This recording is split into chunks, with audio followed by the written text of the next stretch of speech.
Sekapur sirai sekaci pinang selembut hati sebudi tutur bahasa bermulanya setanggal tahun 1400 Kesultanan Melayu Melaka di muara Sungai Melaka mendapat nama asalnya dari pohon Melaka yang ketika itu disandari oleh para Meswara ketika penat berteduh mencari negeri. Pada tahun 1377 mengikut catatan Tompirs Palembang telah ditakluki oleh Majapahit.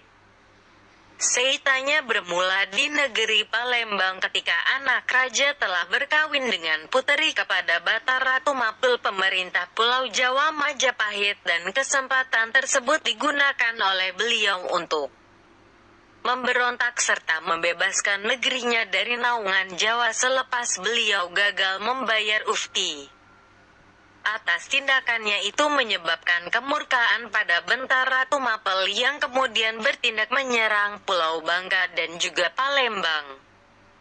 Para Meswara bersama pengikutnya telah diusir meninggalkan jajahan beliau lalu berlindung di Singapura. Sesampai di sana rombongan para Meswara telah disambut mesra oleh pemerintah Singapura yang bernama Temagi yang menjadi wakil bagi kerajaan Siam ketika itu.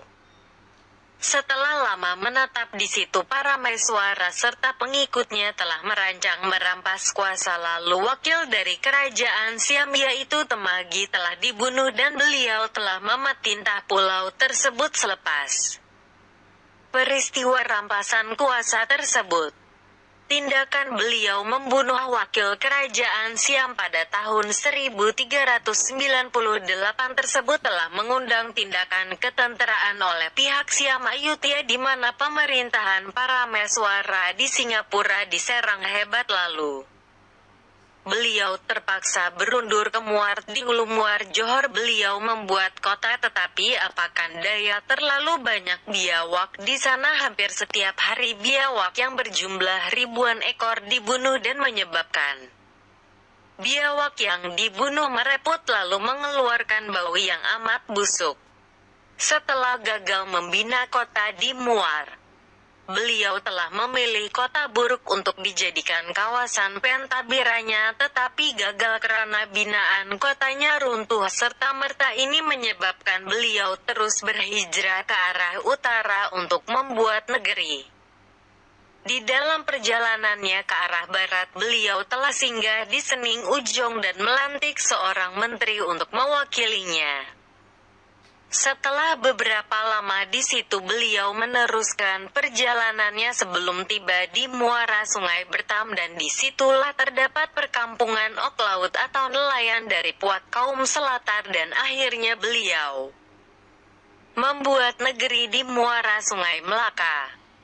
Melaka mendapat nama disebabkan suatu peristiwa di mana anjing pemburuan beliau ditendang oleh kancil pelanduk yang berwarna putih lalu jatuh ke dalam Sungai Melaka dan daripada peristiwa aneh tersebut membuatkan beliau terfikir adalah begitu baiknya membuat negeri di tempat peristiwa itu terjadi. Kebetulan ketika kejadian aneh tersebut beliau telah berteduh di bawah sepohon pokok yang bernama Pokok Belaka. Pada ketika itu Melaka telah pun ada sebuah perkampungan nelayan yang kecil yang didiami oleh ok laut Melayu serta ok asli dan kedudukannya di muara Sungai Melaka yang dalam.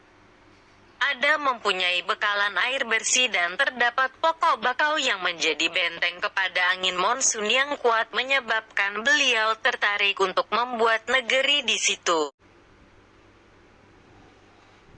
Setelah bernegeri di Melaka beliau telah pun menyusun sistem pemerintahan yang teratur yaitu melantik pembesar yang bertanggung jawab dalam hal ehwal Balairung Seri. Melantik bentara seramai 40 orang untuk menjalankan perintah raja dan juga melantik biduanda kecil untuk membawa alatan kebesaran di raja. Di Melaka jua di zaman beliau telah mengadakan kemudahan pelabuhan seperti membaiki kapal, membekalkan air bersih serta makanan. menyediakan tempat tinggal untuk para pedagang asing dan juga memberikan pelepasan cukai yang menarik ramai pedagang asing untuk singgah ke Melaka. Pada ketika itu barangan dari timur dan juga sekitar Nusantara dilonggokan di Melaka sebelum barangan tersebut didagangkan semula oleh pedagang Arab serta India ke kawasan barat. Para Meswara juga telah meminta bantuan orang laut untuk menjaga keamanan perairan Melaka. Ini telah memajukan lagi perdagangan di kawasan Selat Melaka di mana pedagang asing merasa selamat untuk berdagang di Melaka. Orang laut dikenali sebagai suatu kaum yang mempunyai sifat-sifat kepahlawanan, mahir dalam selok-belok Selat Melaka, taat setia kepada raja dan juga mahir dalam bidang kelautan serta pelayaran. Masyarakat di Melaka dipecahkan kepada 3 kaum utama, yaitu orang laut asli dan juga orang Melayu yang menggunakan sistem ikatan konsep daulat, yaitu hubungan raja dengan rakyat seperti rakyat umpama akar. Raja umpama pohon, jikalau tiada akar nescaya pohon tiada dapat berdiri. Untuk menjaga kedaulatan dan menjana kemakmuran Melaka, para Meswara telah menjalinkan hubungan diplomatik dengan Siam dan juga Cina. Jalinan hubungan diplomatik dengan Siam adalah bertujuan mengelakkan Melaka diserang oleh Siam dan juga menjamin kedaulatan Melaka. Para Meswara telah memohon perlindungan dari negara Cina di mana Melaka menjadi negeri naungannya dan bersetuju membayar ufti dalam bentuk bunga emas, tanda pengiktirafan negara Cina kepada Melaka. Kerajaan Cina telah mengurniakan payung kuning, cop mohor dan sepersalinan pakaian. Pada tahun 1404 Laksamana Yencang telah berkunjung ke Melaka dan diikuti pula oleh Laksamana Cheng Ho pada tahun 1405 dan 1409.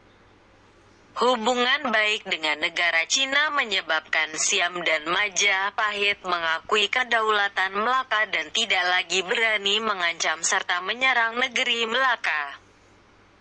Adalah diketahui bahwa Laksamana Cheng Ho adalah seorang Muslim yang nama asalnya adalah Mahe yang bermaksud Mahmud.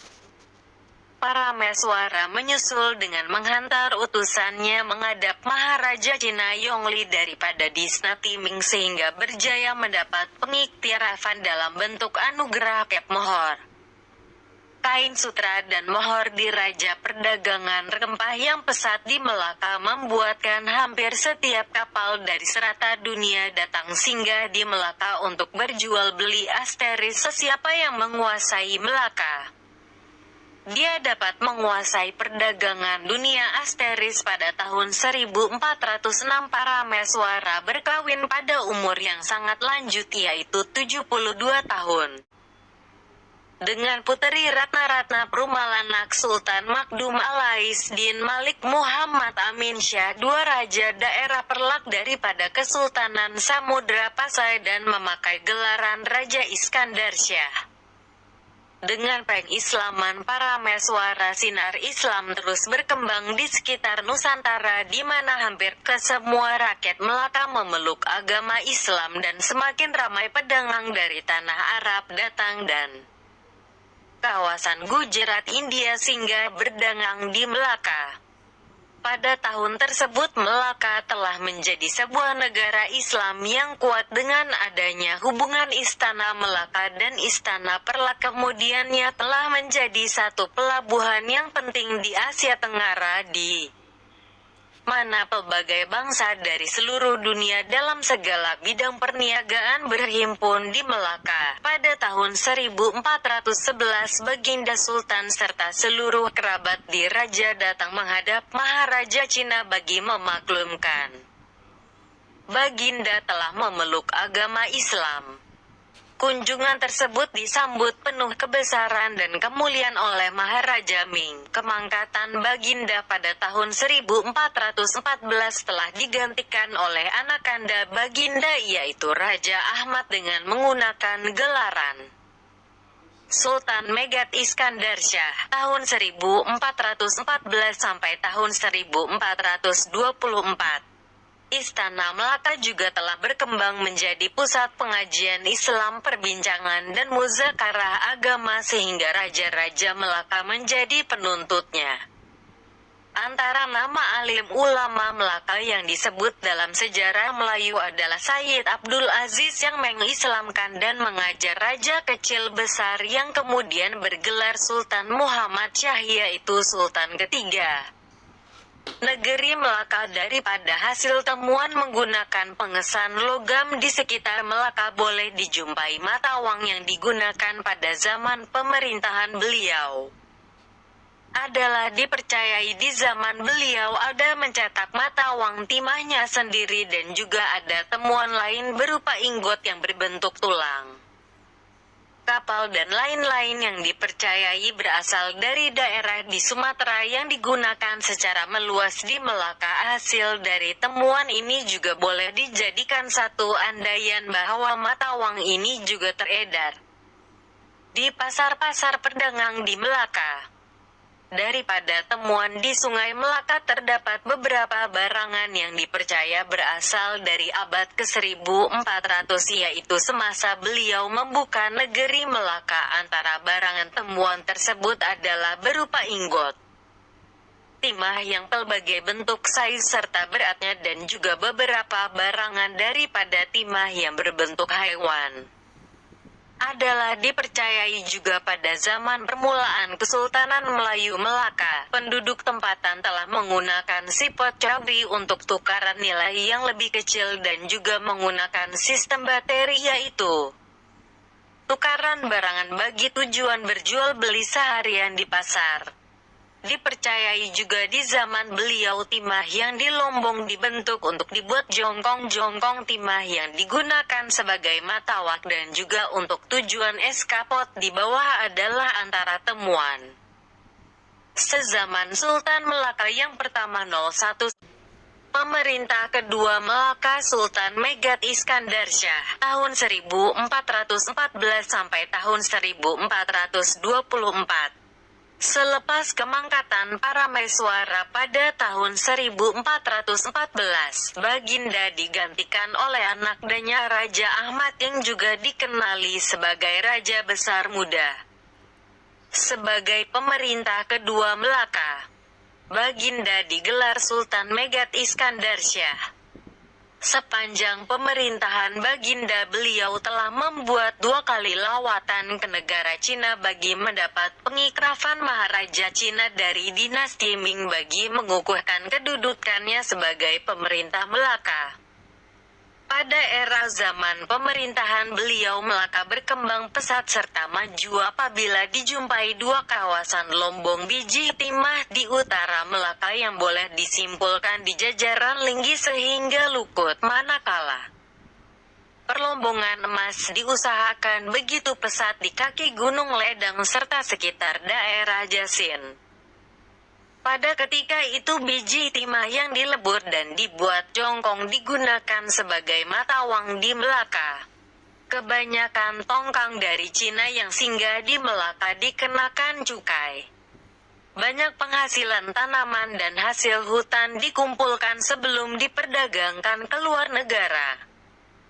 Pada ketika itu terbinalah kota Melaka yang mana temboknya dibina di sepanjang kawasan pantai dan dikawal rapi oleh pengawal kota Melaka, yang mana di dalamnya terletak gudang, pusat pembekalan serta pentakbiran. Sultan Megat Iskandar bersama permaisuri, putra dan pegawai kanan negeri telah melakukan lawatan resmi kedua ke Cina bagi memohon bantuan untuk memerangi kerajaan Siam yang mana selalu membuat kekacauan di Melaka.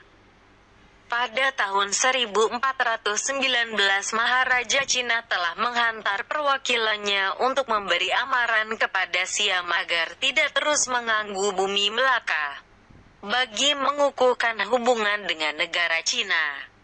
Melaka telah menghantar beberapa wakil yang diketuai oleh putra Melaka pada 1420,1421 dan 1423. Beliau mangkat pada 1424 sebelum digantikan oleh anaknya Raja Kecil Besar yang lebih dikenali sebagai Sultan Muhammad Syah. Tidak banyak maklumat tentang diri beliau. Ada mengatakan Megat Iskandar dan Parameswara adalah individu yang sama, tetapi terdapat kajian mengatakan mereka adalah individu yang berlainan. Untuk makluman semua, tiada temuan mata uang yang dijumpai di era pemerintahan beliau, cuma yang boleh disimpulkan penggunaan mata uang awalan seperti ingot berbentuk binatang, timah tahil dan juga jongkong timah masih beredar atau digunakan di zaman beliau memerintah. Di bawah adalah gambar contoh-contoh mata uang yang digunakan di zaman tersebut. Pemerintah Melaka ketiga Sultan Muhammad Syah tahun 1424 sampai tahun 1444. Sebelum Sultan Muhammad Syah memeluk agama Islam, beliau dikenali sebagai Raja Tengah atau Raden Tengah. Pada suatu malam, Baginda telah bermimpi kedatangan Nabi Muhammad SAW. Dengan jelasnya membimbing beliau menyebut dua kalimat syahadat, yaitu tiada Tuhan selain Allah dan Nabi Muhammad adalah pesuruhnya. Selepas Baginda mengucapkan dua kalimat syahadat dan dilihatankan Nabi Muhammad di dalam mimpinya memberitahu bahwa ada kapal dagang dari Jeddah akan berlabuh di Melaka dan akan melakukan sembahyang zuhur pada waktu selepas tengah hari. Selepas Baginda bangkit dari tidurnya, apa yang diperkatakan oleh Nabi Muhammad di dalam mimpinya itu menjadi kenyataan. Tokoh yang berada di dalam kapal itu adalah Sayyid Abdul Aziz yang telah mengislamkan Baginda serta mencadangkan agar Raja Tengah menggunakan nama Islam, yaitu Sultan Muhammad Syah. Sejurus memeluk agama Islam, beliau telah melantik seorang bendahara yang digelar Seri Wak Raja. Adinda Sultan Raden Amin dilantik menjadi Perdana Menteri dan diberikan gelaran Amardi Raja. Tun Perpati Besar, anak Tun Perpati Permuka berjajar dari Singapura, dilantik sebagai bendahari dengan gelaran Seri Naradi Raja. Manipuridam, orang kaya dari India, telah datang ke Melaka berserta 7 buah kapal, telah disambut baik oleh Sultan Muhammad Syah.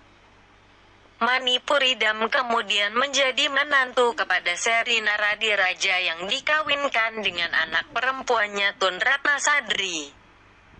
Hasil perkawinan Manipuridam dengan Tun Ratna Sadri melahirkan seorang putra dan seorang puteri, yaitu Tun Ali dan Tun Wati. Tun Wati pula dikawinkan pula dengan Sultan Muhammad Syah dan dikurniakan seorang anak, yaitu Raja Kasim.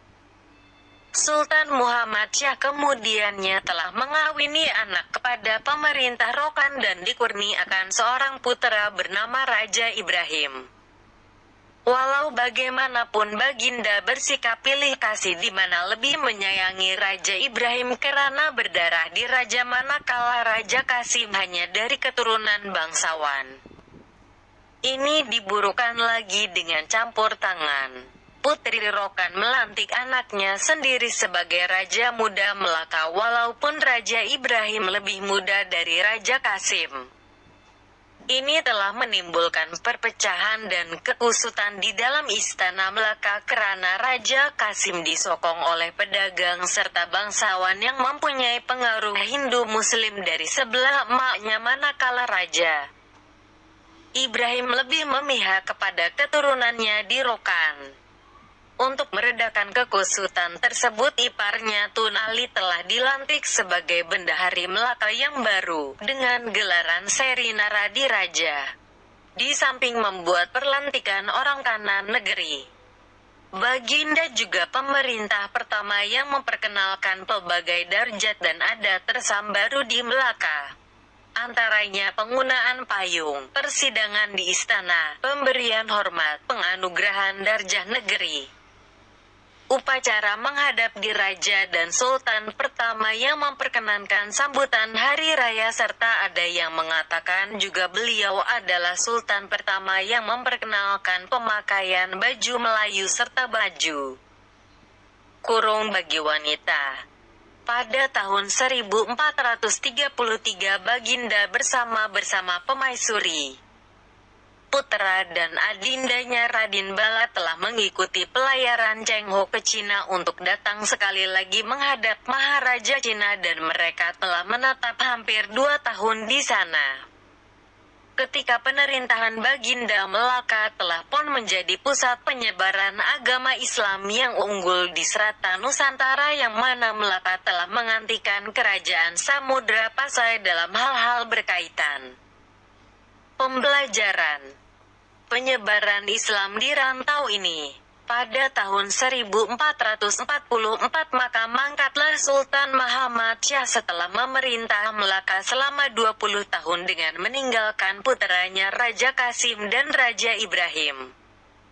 Pada pemerintahan beliau terdapat temuan Pitistimah yang bercetak menggunakan hak tulisan Arab yang pertama kalinya digunakan pakai di Melaka. Ada kemungkinan pada era beliau penggunaan tulisan Jawi juga telah diperkenalkan dalam urusan pentabiran seharian di Melaka. Di bawah adalah beberapa contoh pitis temuan dari era pemerintahan Sultan Muhammad Shah Melaka.